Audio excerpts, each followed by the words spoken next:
रोजच्या धकाधकीच्या आयुष्यातून मुलीची शाळा, माझं स्वतःचं ऑफिस, घरातली कामं आणि या सगळ्या गोष्टी सांभाळताना होणारी तारेवरची कसरत. पण या सगळ्याच्या पुढे जाऊन मी घेतलेलं आहे 21 दिवसाचं चॅलेंज. ते चॅलेंज काय आहे बघण्यासाठी पूर्ण व्हिडिओ नक्की बघत राहा.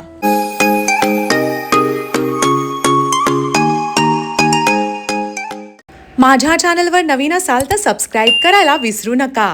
हाय, हॅलो, नमस्कार. मी आहे केतकी आणि तुम्ही पाहताय केतकीज लाईफस्टाईल. तर काही दिवसापूर्वी झालं असं, प्रचंड ऊन पडत होतं मे महिन्यामध्ये, एप्रिल महिन्यामध्ये. तर माझं बाहेर जाण्याचं पूर्ण चालणं वगैरे सगळं बंद झालं. प्रचंड उन्हामुळे मला थोडासा डिहायड्रेशनचा त्रास होत होता, लो BP होत होतं. या सगळ्यामुळे वॉक बंद पडला. पण आता मग काय करायचं? घरामध्येच असं काय आहे ज्याच्याने मी एक्सरसाइज करू शकते आणि स्वतःच्या हेल्थची नीट काळजी घेऊ शकते? आणि सगळ्यात महत्त्वाचं आहे, कुठल्या गोष्टीमध्ये मी रेग्युलर राहू शकते? म्हणून योगाचा हॅबिट नावाचा एक प्रोग्राम माझ्या नजरेमध्ये पडला. यामध्ये त्यांनी दिलं होतं 21 दिवसाचं चॅलेंज, ज्यामध्ये तुम्हाला फ्री योगा शिकवला जातो. खरं तर योगा आणि सूर्यनमस्कार मला बऱ्याच चांगल्या प्रकारे येतात, पण तुम्हाला कितीही येत असलं ना तरी मोटिवेट राहून रेग्युलर त्या गोष्टीमध्ये राहणं खूप इम्पॉर्टंट असतं. आणि अनायसे 21 दिवसाचं चॅलेंज डोळ्यासमोर आल्यानंतर असा विचार केला, चला हे चॅलेंज आपण ऍक्सेप्ट करूया आणि 21 दिवस योगा करूया. असं म्हणतात की 21 दिवस कुठलीही गोष्ट सातत्याने जर केली तर त्याची तुम्हाला चांगली सवय लागते. या हॅबिटच्या कम्युनिटी बरोबर मी जोडले गेलेले आहे आणि त्यांच्या बरोबर रोज योगा करते आहे. आज माझ्या योगा करण्याला 10 दिवस पूर्ण झालेले आहेत. आणि तुम्हाला माहितीच असेल, आज आहे इंटरनॅशनल योगा दिवस. त्यामुळे मी विचार केला की ही माझी छोटीशी योगा जर्नी तुमच्या बरोबर शेअर करते. आणि रिसेंटली तुम्हाला माहितीच असेल, योग दिवसाचं महत्त्व, योगा करण्याचं महत्त्व आपले PM मोदीजी यांनी सगळ्यांना सांगितलेलं आहे. आणि वयाने इतके मोठे असून सुद्धा PM मोदीजी सुद्धा आपल्याला बऱ्याचदा योग करताना दिसलेले आहे. आजच्या योग दिवसाच्या स्पेशल सेशन मध्ये त्यांनी योगामध्ये सूर्यनमस्काराचेही काही पोजेस आम्हाला शिकवले आणि बॉडीच्या वेगवेगळ्या पार्ट्स वरती स्ट्रेचेस घेतले. हा हॅबिट प्रोग्राम आहे सौरभ बोथरा यांचा, जे IITN आहे, शिवाय गव्हर्नमेंट सर्टिफाईड 14 वर्ष एक्सपिरियन्स असलेले योगा टीचर आहेत. त्यांच्या म्हणण्याप्रमाणे योगा दिवस हा रोज असला पाहिजे आणि रोज योगा प्रत्येक घरामध्ये व्हायला हवा.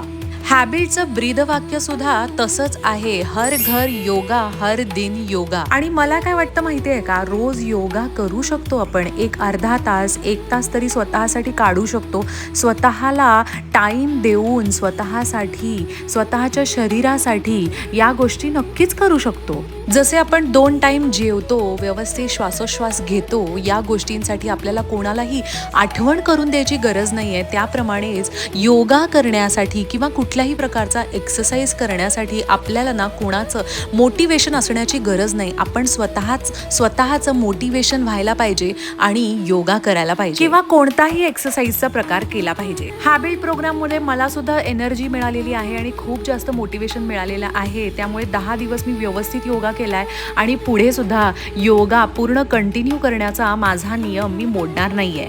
या हॅबिट प्रोग्राममध्ये त्यांनी अतिशय सिंपल योगा आणि आसनं शिकवली, पण त्याला जोडून मला जी काही आसनं येत होती ना ती सुद्धा मी केली. जी अवघड होती म्हणजे सर्वांगासन, हलासन, चक्रासन, धनुरासन. आता तुम्ही म्हणाल की ही सगळी आसनं तुला कशी काय येतात? तर ह्याचं उत्तर असं आहे की शाळेमध्ये ना योगासनांच्या स्पर्धा व्हायच्या, सूर्यनमस्काराच्या स्पर्धा व्हायच्या आणि मी त्याच्यामध्ये बरेच वर्ष भाग घेतलेला आहे. ही सगळी आसनं, ही सगळे सूर्यनमस्काराच्या पोजेस, हे सगळे मी केलेले आहेत आणि खूप वर्ष रिपीट केलेले आहेत. त्यामुळे मला हे खूप चांगले जमतात. जसे शाळेमध्ये शिकवलेले पाढे आपण अजूनही विसरत नाही, म्हणजे ते कसे आपल्याला पक्के आठवतात आणि जेव्हा खरंच आपल्याला आकडेमोड करायची वेळ येते ना तेव्हा ते पाढे तोंडात येतात आणि त्याचं उत्तर अगदी बरोबर असतं. त्याप्रमाणेच ही आसनं माझ्या अंगवळणी पडलेली आहेत, कारण ती मी खूप वर्ष रिपीट केलेली आहेत. फक्त एक खूप चांगल्या मोटिवेशनची गरज असते. आणि हा हॅबिट प्रोग्राम जेव्हा मी जॉईन केला ना तेव्हा मला असं वाटलं की इतक्या मोठ्या प्रमाणावर या हॅबिट प्रोग्राममध्ये लोक पार्टिसिपेट करतायत, तर चला बघूया अजून काही बेनिफिशियल गोष्टी आपल्याला ऐकायला मिळाल्या, बघायला मिळाल्या, करायला मिळाल्या तर चांगल्याच आहेत. आणि त्याबरोबर आपल्याला जे ज्ञान येतंय, जे आपल्याला ऑलरेडी योगा येतोय, तो सुद्धा आपण सतत करत राहिलं पाहिजे. 10 दिवसात मला काही मेजर फरक जाणवलेला नाहीये, पण माझी कन्सिस्टन्सी व्यवस्थित आहे. म्हणजे बरोबर 8:30 वाजता मी लॉग इन करते, त्यांचा हॅबिट प्रोग्राम जॉईन करते, ते जे काही म्हणतात ते सगळा एक्सरसाइज करते. या व्यतिरिक्त मला जी काही ॲडव्हान्स लेवलची काही आसनं येतात ती सुद्धा मी करते. शिवाय रोज 12 सूर्यनमस्कारही घालते आहे आणि त्याचबरोबर रोज 10,000 स्टेप्स कंप्लीट करण्याचाही माझा मानस असतो.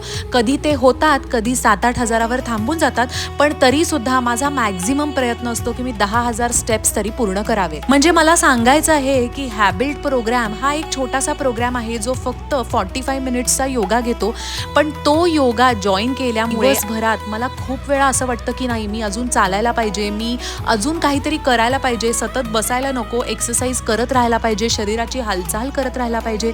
या गोष्टींमुळे जे मला मोटिवेशन मिळते, म्हणजे त्या 45 मिनिटाच्या त्या सेशनमुळे मला जे मोटिवेशन मिळतंय ते माझं पूर्ण दिवसासाठी आहे. आणि हीच गोष्ट सगळ्यात जास्त इम्पॉर्टंट आहे, म्हणजे त्या गोष्टीबद्दल बोलणं, त्या गोष्टीबद्दल इतरांना सांगणं आणि ती गोष्ट मनात ठेवून सतत त्याच्यावरती काम करत राहणं, हीच गोष्ट सगळ्यात जास्त मोटिवेशन देणारी आहे. तर फ्रेंड्स, आजचा माझा योग दिवसाचा एक्सपिरियन्स अतिशय छान होता. हॅबिट बरोबर जे काही एक्सरसाइज मी शिकलेले आहे ते पण खूप छान आहे आणि स्वतःला मोटिवेटेड आणि कन्सिस्टंट ठेवण्याचा पूर्ण प्रयत्नात मी आहे आणि हा योगा असाच चालू राहील माझा. आणि तुम्ही योगा डेला योगा केला की नाही केला हे मला कमेंट करून तुम्ही नक्की सांगा. आणि फ्रेंड्स, असेच व्हिडिओज घेऊन मी येत असते. माझ्या चॅनलला जर तुम्ही अजूनही सबस्क्राईब केलेलं नसेल तर माझ्या चॅनलला सबस्क्राईब करा, या व्हिडिओला लाईक करा आणि भेटूया नवीन एका व्हिडिओ बरोबर लवकरच. तोपर्यंत बाय.